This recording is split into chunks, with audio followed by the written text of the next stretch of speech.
மதுரை மாநகர் அதிமுக சார்பில் முன்னாள் முதல்வர் ஜெயலலிதா 77வது பிறந்தநாள் விழா பொதுக்கூட்டம் புதூரில் முன்னாள் அமைச்சர் செல்லூர் ராஜு தலைமையில் நடைபெற்றது. போலீஸ்காரங்க பூரா முன்னால எல்லாம் பாத்தீங்கன்னா ஏட்டையாக்கெல்லாம் டவுசரை போட்டிருப்பாங்க.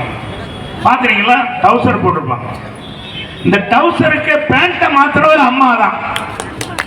ஏன் பேண்ட் மாத்துறாங்க? அது விசேஷமாக இருக்குது. மக்களிடத்தில் காவல் பணி செய்யும் போது ஒரு அருவருக்கத்தக்க அந்த ஒரு பாதி உடம்போது அவங்க மறைக்கிறாங்க. எனவே அதை மாற்றியவர் புரட்சி தலைவர் அம்மா.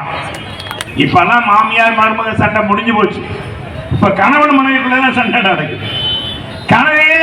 கணவனை மனைவியை கொள்றான், கள்ளக்காதலை வச்சு கொள்றான், கணவன் மனைவியை கொள்றான். இதுதான் இப்ப நடக்குது. அப்ப பாத்தீங்கன்னா மாமியார் கொடுமை இருக்கும்.